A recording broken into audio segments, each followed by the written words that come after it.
तरह से बीजेपी में प्रत्याशी घोषित करने के बाद विरोध प्रदर्शन का दौर प्रारंभ है, तो कांग्रेस में प्रत्याशी घोषित नहीं किए जाने के बाद भी विरोध के स्वर उभरने लगे हैं और संभावित उम्मीदवारों को अभी से अपने टिकट में दावेदारी का खतरा मंडराता हुआ नजर आ रहा है।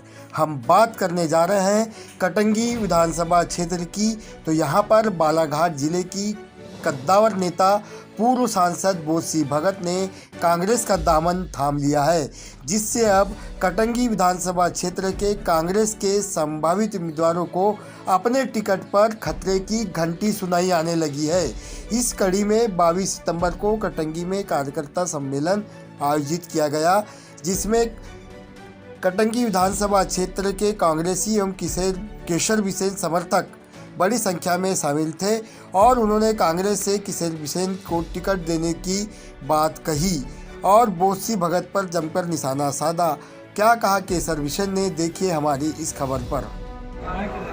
आज मैं एक विद्यालय की संचालिका हूँ और वर्तमान में शिक्षक भी हूँ। जिस प्रकार मैं बच्चों के बीच में निस्वार्थ भाव से सेवा करती हूँ, उसी प्रकार जब जनता ने मुझे निर्वाचित करके जिला पंचायत भेजा तो मैंने जनता का काम निस्वार्थ भाव से, क्षेत्र का विकास निस्वार्थ भाव से किया है और इसी भाव को लेकर मेरी जनता ने मुझे तीसरी बार जिला पंचायत भेजा। जब सम्मानीय कमलनाथ जी ने सोचा कि ये महिला 3 बार से जिला पंचायत जीत कर आई है तो ये बहुत बड़ी बात होती है, क्योंकि पंचायत के चुनाव जीतना बहुत आसान नहीं, बहुत कठिन होता है। तब मध्य प्रदेश कांग्रेस कमेटी ने सम्मानीय मध्य प्रदेश के अध्यक्ष कमलनाथ जी ने मुझे अध्यक्ष पद के लिए अधिकृत किया।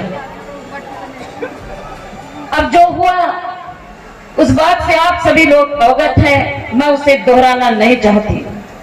उसके बाद भी जो आरोप प्रत्यारोप लगा वो हमारे ऊपर ही आया, जबकि गद्दारी किसने किया वो कहीं से कहीं तक छिपा हुआ नहीं।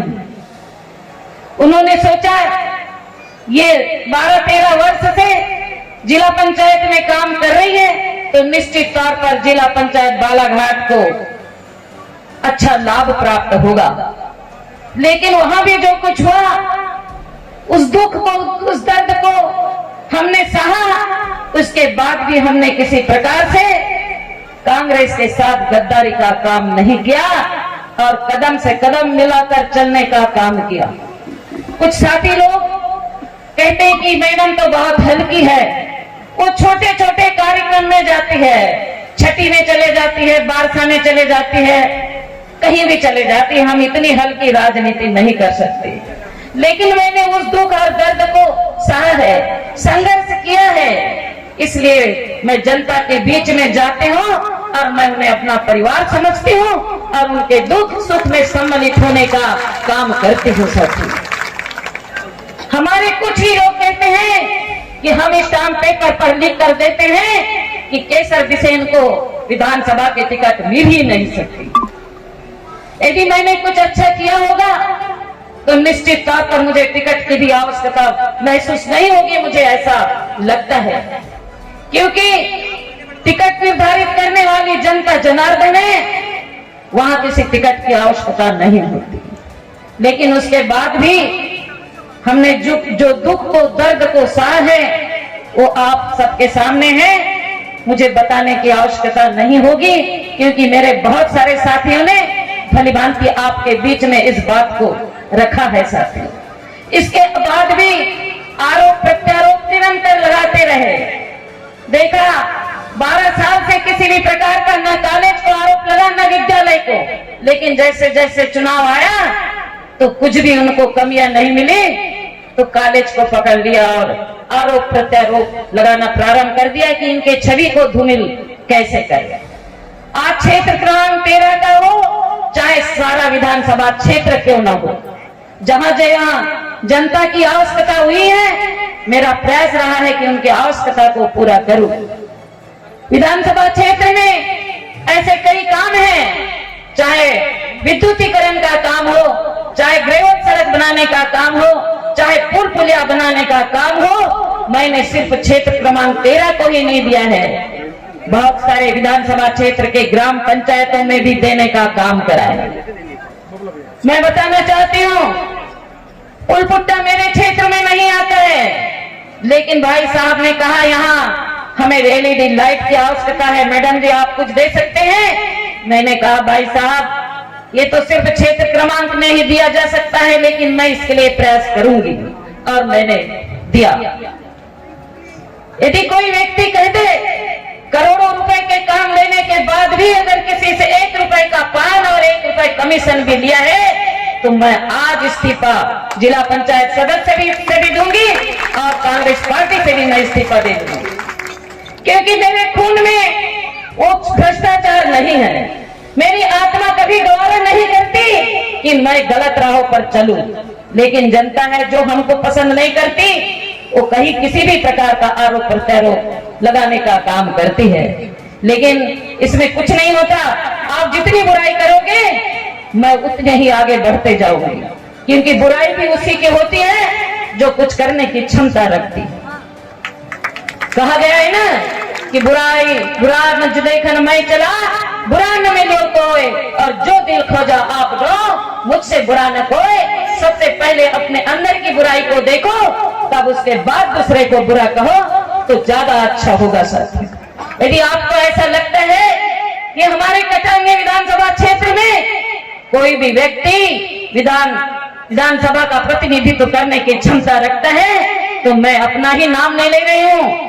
हमारे कमलनाथ जी ने कहा था, हम 2-3 बार कमलनाथ जी से मुलाकात किए, उन्होंने यही कहा पैराशूट नहीं चलेगा, जो हमारा सर्वे होगा और जिसका सर्वे में नाम होगा हम उसी को विधानसभा के टिकट देंगे। हम अगर 4 लोग टिकट मांग कर रहे हैं, हम लड़ाई नहीं कर रहे हैं, लोकतंत्र है, सबको अधिकार मांगने का है। सर्वे कर ले, सर्वे में जिसका नाम आता है हम उसको समर्थन देने के लिए तैयार है सर। वहां किसी भी प्रकार का कोई मनमुटाव और भेदभाव उत्पन्न नहीं होगा। तो इस प्रकार से कई लोग तो बोलते हैं वो केसर सिंह को क्या टिकट मिलेगी, एक क्योंकि हम मध्यम परिवार से बिलोंग करते हैं, मैं किसान की बेटी हूँ, इस विधानसभा क्षेत्र की बेटी हूँ, तो लगता है नहीं ये तो बड़े ही लोग जीत पाएंगे, ये लोग क्या जीत पाएंगे, इन लोगों को क्या टिकट मिलेगी, इनके साथ कौन है। लेकिन मेरे साथ जनता जनार्दन है जो कहां से कहां तक पहुंचाती है। ये बात बिल्कुल सही है कि ऊपर के नेताओं को कटांगी विधानसभा क्षेत्र की क्या स्थिति है, क्या उससे वाकिफ हैं, इसलिए 2-4 कंपनियों ने सर्वे कराया और सर्वे में नाम भी जो भी जिसका भी रहा होगा, लेकिन हिंट भी कर दिया गया कि आपका सर्वे में नाम अच्छा है। संजय कपूर ने मुझसे बात की कि हमने 5 सर्वे किया, उसमें 79% सर्वे में नाम है, हमने आपका नाम CSC में भेज दिया है। अभी की बात है, 13-14 तारीख की बात है जो उनसे मेरे से चर्चा उन्होंने की थी। ठीक है भाई साहब, फिर तो अन्याय नहीं होना चाहिए, जिसका सर्वे अच्छा है उसको आप टिकट दीजिए, हमें कोई तकलीफ नहीं है। लेकिन यदि बाहर का कोई व्यक्ति कांग्रेस का तो नहीं जानता, इसके पहले कई महीनों तक नाम चलता है बीजेपी से और फिर एक दिन पहले कांग्रेस में आता है, ठीक है हम उसका वेलकम करते हैं, स्वागत करते हैं, लेकिन हमारे पार्टी के अंदर रहकर काम करें, निश्चित तौर पर हमारा साथ भी उनको होगा। लेकिन अगर कोई चाहे कि एक दिन पहले कोई दूसरी पार्टी में रह के कांग्रेस के व्यक्तियों को गाली गलौज करे और उसके बाद उसको दूसरे दिन कांग्रेस की टिकट मिल जाए, तो ये हमारी जनता भी उसको सहन नहीं कर पाएगी सर।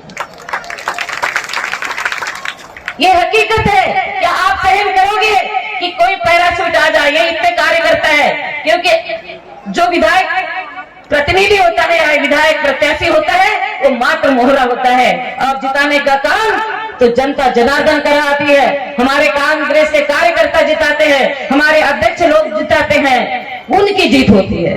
जो प्रत्याशी होता है उनकी जीत नहीं होती है, ये तो जनता की जीत होती है, और जनता ऐसे लोगों को रास्ता भी दिखा सकती है, क्योंकि कोई भी बाहरी व्यक्ति नहीं चलेगा। अगर कटांगी विधानसभा क्षेत्र से कोई भी व्यक्ति हो, चाहे महेंद्र बायसर हो, चाहे महेंद्र सिंह चौहान हो, चाहे प्रशांत मेश्राम हो, चाहे हमारे नितिन भैया हो, जो आए हैं ये भी भावना रखते हैं कि मैं चुनाव लड़ूं, हमें कोई तकलीफ नहीं होगी। लेकिन बाहर का व्यक्ति जिनने आज तक कांग्रेस को गाली दी है, वो हम उसको सहन नहीं कर पाएंगे। 1.5 साल 15 माह कमलनाथ जी की सरकार चली, राहुल गांधी जी ने पद यात्रा की, तब वो व्यक्ति कांग्रेस की विचारधारा से प्रभावित नहीं हुआ, और जिसका नाम 15 तारीख के पहले तक भाजपा का प्रत्याशी घोषित किया जाना है करके चल रहा था, तो एक दिन में कांग्रेस की विचारधारा से प्रभावित हो गया। या तो राहुल गांधी जी ने जब भारत जोड़ो यात्रा प्रारंभ की थी, तब उनके विचारधारा से, उनके संघर्ष से प्रभावित होकर के कांग्रेस पार्टी में आ जाना चाहिए था, लेकिन तब तो प्रभावित नहीं हुए। अचानक कमलनाथ जी के 15 महीने के कार्यकाल से प्रभावित हो गए और एक दिन पहले कांग्रेस में आ जाते हैं। पूरी हवा घर में है, रात दिन फोन आते हैं, मैडम ये क्या हो गया, मैडम ये क्या हो गया। मैंने भी कुछ नहीं हुआ, कोई टिकट तय नहीं हुई है। आए दिन हमारे कार्यकर्ताओं को फोन आते हैं, हमारे अध्यक्ष लोगों को फोन आते हैं, क्या हो रहा है भैया, ये क्या हो रहा है भैया, हम ये क्या सुन रहे हैं। हमको जवाब देते नहीं बनता। हमारे कार्यकर्ता है, हमारी जनता जनार्दन की भावना पर कुठारघात करने का काम करते हैं। तो मैं ज्यादा ना कहूंगी, क्योंकि 1 बजे से हमारे तीनों ब्लॉकों की जनता जनार्दन यहाँ जन सैलाब उमड़ पड़ा है। मैं आप लोगों को बहुत बहुत धन्यवाद देती हूँ। जिस जोश और उमंग के साथ आप यहाँ पहुंचे हैं, उस जोश और उमंग को लास्ट तक बनाए रखना। आपकी बहन आपके साथ कंधा से कंधा मिलाकर खड़ी होगी और चलेगी, और मैं आप सबका आशीर्वाद चाहती हूँ कि जिस प्रकार का प्यार और जिस प्रकार का स्नेह और जिस प्रकार की उमंग आपके अंदर दिखाई देती है, मैं बहुत बहुत आप लोगों को धन्यवाद देती हूँ कि इस उमंग को, इस प्यार को बरकरार रखना। साथियों, और आपका आशीर्वाद चाहती हूँ कि आप मुझे आगे बढ़ाने का काम करेंगे। निश्चित तौर पर मैं आप सभी से ये अपेक्षा करती हूँ। धन्यवाद। जय हिंद, जय भारत। हमारे चैनल को अभी सब्सक्राइब कर लें और साथ वाले बेल के आइकन पर क्लिक करके नई आने वाली वीडियो की नोटिफिकेशन बर वक्त हासिल करें।